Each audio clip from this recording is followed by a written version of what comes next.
Assalamualaikum warahmatullahi wabarakatuh. Selamat siang. Kita sudah sampai pada pertemuan ketujuh yang akan menutup pembahasan katalisis kita ya.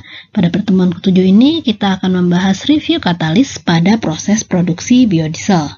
Nah, review ini disarikan dari tulisan Fatah dan kawan-kawan yang berjudul State of the Art of Catalyst for Biodiesel Production. Artikel ini diterbitkan pada jurnal Frontiers in Energy Research dan terbit pada tahun 2020. Sebagai pengantar, saya singgung dikit mengenai biodiesel. Jadi biodiesel ini adalah salah satu energi alternatif yang sedang banyak dikembangkan karena dapat dibuat dari bahan baku yang harganya murah dan rute prosesnya juga cukup banyak. Nah, salah satu proses produksi biodiesel adalah melalui rute transesterifikasi atau dikenal juga dengan alkoholisis ya, karena menggunakan alkohol, biasanya metanol. Nah, proses ini dibantu dengan katalis. Katalis yang digunakan dapat berupa katalis homogen, itu cair ya berarti fasanya, ataupun katalis heterogen, padat. Nah, bagaimana memilih katalis ini bergantung pada beberapa faktor. Yang terutama adalah kandungan FFA, free fatty acid di dalam minyak, yang menjadi bahan baku pembuatan biodiesel, kandungan air, dan lain sebagainya. Secara umum, proses produksi biodiesel bisa Anda lihat pada gambar berikut ini. Jadi ada dua jenis proses ya, yang A dan B. Yang A ini adalah proses 2 tahap, ini gambar A. Jadi dia melewati esterifikasi dan transesterifikasi. Katalisnya juga ada 2 macam. Untuk esterifikasi butuh katalis asam, sedangkan untuk transesterifikasi menggunakan katalis basa.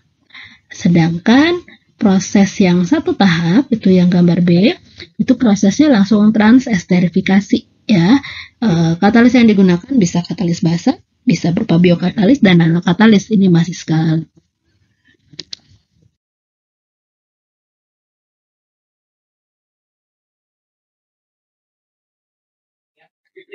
Secara umum, produk biodiesel harus memenuhi standar ini ya, standar ASTM ataupun standar EN. Di Indonesia sendiri ada standar SNI-nya.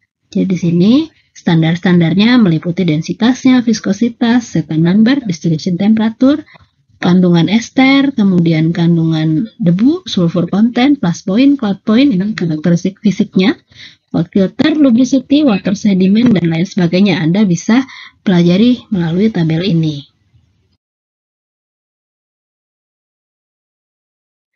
Klasifikasi katalis biodiesel digambarkan pada diagram berikut ini. Jadi secara umum ada 4 jenis ya. Homogen, katalis heterogen, ada biokatalis dan nanokatalis. Kemudian masing-masing jenis katalis ini biasanya terdiri atas katalis basa, katalis asam, ataupun campuran keduanya. Nah, secara khusus jenis katalis yang digunakan dapat dibaca pada bagian yang paling kanan di gambar ini.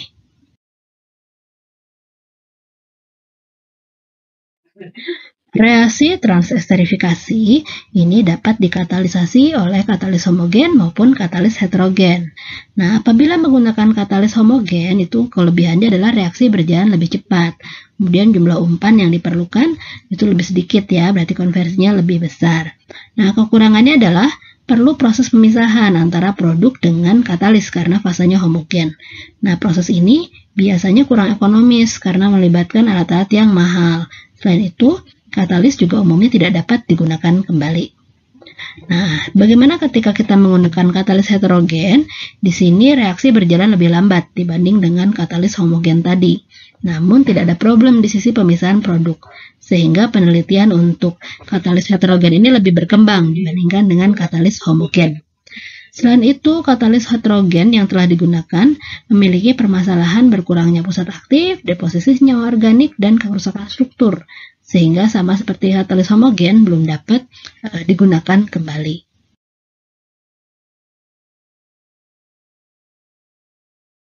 Oke, kita akan masuk lebih dalam dan mempelajari tentang katalis homogen. Secara umum, pengguna lebih banyak memilih katalis homogen dalam proses produksi biodiesel karena penggunaannya lebih mudah dan waktu reaksi yang lebih sebentar. Namun seperti tadi telah disebutkan, problem utamanya ada di proses pemisahan produk dengan sisa reaktan dan katalisnya.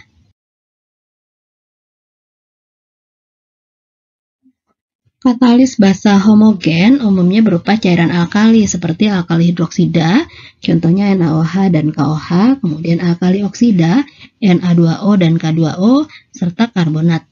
Nah, untuk katalis basa ini aktivitasnya sangat tinggi dan harga katalis hidroksida ini lebih murah dibandingkan oksida. Namun yang lebih murah ini aktivitasnya lebih rendah. Laju transesterifikasi yang dijalankan dengan katalis basa itu 4.000 kali lebih cepat dibandingkan dengan katalis asam. Nah, sayangnya umpan dengan jumlah FFA yang tinggi tidak seluruhnya terkonversi menjadi biodiesel. Sebagian itu mengalami reaksi saponifikasi ya, terdeposisi menjadi sabun. Oleh karena itu, kandungan FFA-nya harus kurang dari 2% massa kalau Anda ingin menggunakan katalis basa homogen.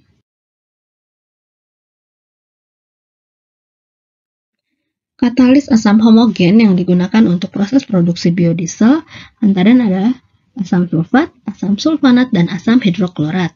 Nah, yield yang dihasilkan menggunakan katalis asam ini sangat tinggi, tapi laju transesterifikasinya jauh lebih rendah dibandingkan dengan ketika menggunakan katalis basa. Sehingga dari sisi prosesnya ini, dari sisi kebutuhan energinya menjadi tidak ekonomis. Tapi kelebihannya adalah katalis asam tidak terlalu sensitif terhadap kandungan FFA di dalam umpan minyak.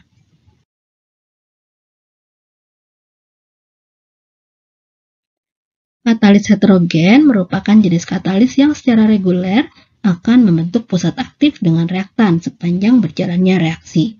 Nah, reaksi transesterifikasi dengan katalis heterogen itu biasanya melibatkan 3 fasa. Yang pertama adalah katalisnya, fasa padat. Kemudian cairannya itu terdiri atas 2 fasa yang tidak saling bercampur, yaitu minyak dan metanolnya. Kemudian terjadi reaksi samping seperti saponifikasi gliserid dan metil ester, serta netralisasi FFA. Kekurangan dari penggunaan katalis heterogen ini adalah adanya kenaikan temperatur yang cukup tinggi, serta rasio minyak dan alkohol yang lebih tinggi dibandingkan dengan katalis homogen. Kita akan bahas lebih lanjut satu persatu. Katalis basa heterogen yang digunakan dalam produksi biodiesel adalah logam alkali dan transisi logam oksida. Nah, tujuan utama penggunaan katalis basa heterogen adalah untuk mengurangi saponifikasi atau reaksi penyabunan yang dapat menghalangi pemisahan gliserol dengan metil ester. Aktivitas katalisnya tinggi pada kondisi operasi yang relatif ringan. Nah, itu karena dia basa sehingga sifatnya non-korosif, ramah lingkungan, dan mudah dalam hal pembuangannya. Selain itu, katalis heterogen ini mudah dipisahkan dari kondisi operasi reaksi dan dapat dirancang untuk memberikan aktivitas, selektivitas, dan umur katalis yang lebih baik.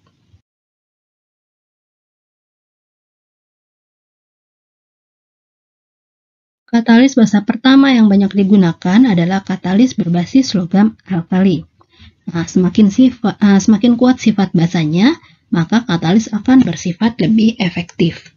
CaO merupakan material katalis yang paling banyak dikaji karena umur pakainya panjang, strukturnya kuat, aktivitas tinggi, kelarutannya rendah di dalam metanol, dan kondisi operasinya relatif menengah. Selain itu ada juga MgO yang banyak digunakan. Kelebihannya ia memiliki aktivitas rendah ketika digunakan untuk transesterifikasi minyak sayur menjadi biodiesel. Ini hasil penelitian ya. Kemudian ada yang pernah mencoba menggunakan SRO juga. Nah, ternyata memiliki kelebihan, memiliki kualitas yang baik ketika digunakan kembali. Reusability-nya bagus. Selanjutnya adalah katalis basa yang merupakan katalis berbasis campuran logam. Ini ada hasil penelitian terkait katalis jenis ini. Ada campuran La2O3 dengan ZrO2 ternyata dapat meningkatkan sifat basa dari katalis. Selain itu ada campuran oksida CaMgZn yang dapat memberikan yield biodiesel yang tinggi serta konversinya mencapai 98,3%. Selanjutnya ada katalis basa dari grup boron. Grup boron ini khususnya alumina, ini paling banyak digunakan untuk menjadi penyangga dari katalis lainnya seperti logam oksida, halida, nitrat, dan aloy. Ini contoh yang banyak digunakan adalah CaOAl2O3. Ternyata dapat memberikan yield biodiesel mencapai 89,9%. Katalis basa berikutnya adalah hydrotalsid. Nah, hydrotalsit ini anion dengan basa, formula umumnya Anda baca sendiri di sini ya, ini cukup susah bacanya nih. Nah, keunggulan dari katalis ini adalah kekuatan basanya dapat diatur dengan cara mengatur perubahan rasio Mg terhadap Al. Nah, kelemahannya sama seperti katalis lainnya yang sudah dibahas tadi, ya sensitif terhadap FFA dan air. Berikutnya ada juga yang mencoba membuat katalis basa dari limbah. Nah, limbah itu umumnya dapat dikembangkan menjadi katalis basa yang berbiaya rendah karena bahan bakunya limbah tadi. Limbah yang digunakan limbah seperti apa? Yaitu limbah yang kaya akan kalsium. Contohnya cangkang, telur, sisik ikan, tulang binatang, dan lain-lain yang mudah diperoleh. Nah, kalsium atau kandungan kalsium dari limbah tersebut selanjutnya dapat dikonversi menjadi CaO. Nah, CaO ini yang kemudian digunakan sebagai katalis seperti yang telah dijelaskan dalam slide sebelumnya. Selanjutnya kita masuk ke pembahasan katalis asam. Katalis asam heterogen ini memiliki efek korosif dan efek lingkungan yang lebih rendah dibandingkan dengan katalis asam yang homogen. Nah, tapi kekurangannya katalis asam heterogen ini bereaksi lebih lambat dibandingkan dengan katalis basa heterogen. Nah, kalau kita ingin memproduksi biodiesel menggunakan katalis ini, perlu loading katalis yang tinggi, suhu tinggi, dan waktu reaksi yang panjang.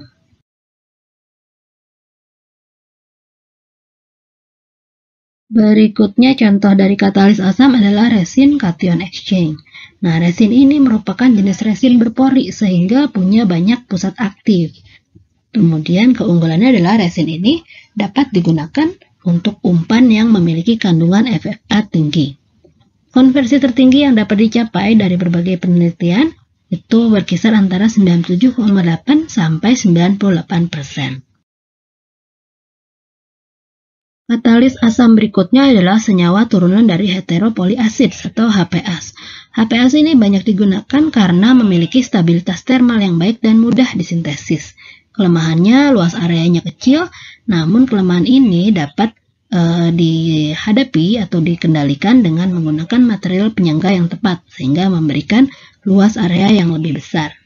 Dari hasil penelitian, konversi tertinggi yang dapat dicapai adalah 94,9%. Berikutnya adalah katalis asam yang berbasis asam sulfonat. Nah, katalis ini relatif tidak korosif, lebih tidak korosif dan ramah lingkungan. Kemudian aktivitasnya cukup tinggi karena grup sulfonatnya terikat pada rantai polimer sehingga keasamannya menjadi lebih tinggi. Katalis asam berikutnya adalah oksida sulfat. Nah, aktivitas katalis ini tergantung pada konsentrasi serium yang terkandung pada katalis. Jadi beberapa penelitian menambahkan serium nih ke dalam katalis oksida sulfat ini. Konversi yang dapat dicapai rentangnya cukup besar, yaitu 79 sampai 82,2%. Selanjutnya ada katalis asam basa. Nah, katalis campuran seperti ini tujuannya adalah meminimalisir pembentukan sabun. Tapi bergantung pada reaktan dan parameter reaksinya. Jenis katalis ini bisa berperan sebagai katalis asam, katalis basa, ataupun keduanya. Salah satu contoh katalis asam basa yang sudah banyak digunakan adalah zirconium dioksida, atau nama bekennya, nama yang lebih terkenal adalah zirconia. Nah, secara alami sifatnya yang lebih dominan adalah sifat asam. Konversi tertinggi yang didapat menggunakan jenis katalis ini berada pada rentang 48,6 sampai 94,58%. Katalis asam basa berikutnya adalah zeolit. Keunggulannya dari zeolit ini adalah di sisi komposisi kimianya, dia memberikan pusat aktif yang banyak ya, struktur dan ukuran porinya, dan kemudahan pertukaran ionnya. Yield produk yang dapat diperoleh menggunakan katalis zeolit ini mencapai 98,6%. Selain katalis homogen dan katalis heterogen, sekarang juga penelitian untuk katalis biodiesel ini mulai berkembang ke arah biokatalis. Nah, biokatalis ini dipercaya dapat meminimalisir produk samping. Untuk pembuatan biodiesel, biokatalis yang umum dipakai ada dua jenis enzim, yaitu ekstraselular lipase dan intraselular lipase. Ada beberapa mikroorganisme yang digunakan untuk menghasilkan biokatalis ini, yaitu Rhizopus oryzae, Mucormiae, Candida antarctica, dan Pseudomonas cypassian. Kelemahannya mirip seperti katalis homogen ya, proses pemisahan produknya cukup kompleks dan memerlukan biaya yang besar. Yieldnya rentangnya cukup besar, ini antara 46 sampai 98%. Jenis katalis terakhir yang digunakan pada proses produksi biodiesel adalah nanokatalis. Nah, nanokatalis ini karena sifatnya yang nano, dia bisa menyediakan luas area yang besar. Nah, dari luas area besar itu dapat memberikan aktivitas yang lebih tinggi dibandingkan dengan katalis konvensional. Keunggulannya yang pertama stabilitas yang tinggi, kemudian tahan terhadap saponifikasi, dan rasio luas permukaan terhadap volumenya efisien. Selain itu, keunggulannya adalah dapat digunakan kembali. Tapi sebelum benar-benar digunakan dalam proses produksi biodiesel, katalis ini perlu dikarakterisasi dengan baik supaya benar-benar memenuhi persyaratan produksi biodiesel. Konversinya juga cukup besar rentangnya dari 34 sampai 98%. Oke, tadi sudah dijelaskan ya berbagai jenis katalis yang sudah diuji coba dalam proses produksi biodiesel. Berdasarkan pembahasan tadi, kita bisa ambil kesimpulan ada beberapa perspektif, tantangan, dan penelitian yang harus dilakukan lebih lanjut terkait katalis biodiesel. Yang pertama adalah terkait dengan umur katalis yang pendek, jadi sebentar-sebentar harus diganti. Laju reaksinya rendah dan kestabilannya yang rendah. Selain itu, katalis padat dilaporkan sensitif terhadap CO2, air, dan kandungan FFA. Jadi perlu dicari cara bagaimana supaya mengurangi sensitivitas tersebut. Berikutnya adalah produk katalis asam padat terkontaminasi karena grup ioniknya terhidrolisis oleh air. Kemudian ada terjadi inhibisi lipase pada proses transesterifikasi dengan bantuan enzim. Untuk nanokatalis ini di sisi waktu reaksi ya, waktu reaksinya relatif lama. Jadi nanti penelitian-penelitian ke arah katalis biodiesel diharapkan lebih mengarah untuk menjawab 5 perspektif ataupun tantangan ini. Demikian yang bisa saya rangkum dari artikel hari ini. Silakan Anda baca-baca kembali dan kita bisa mulai diskusikan tentang isi artikel hari ini.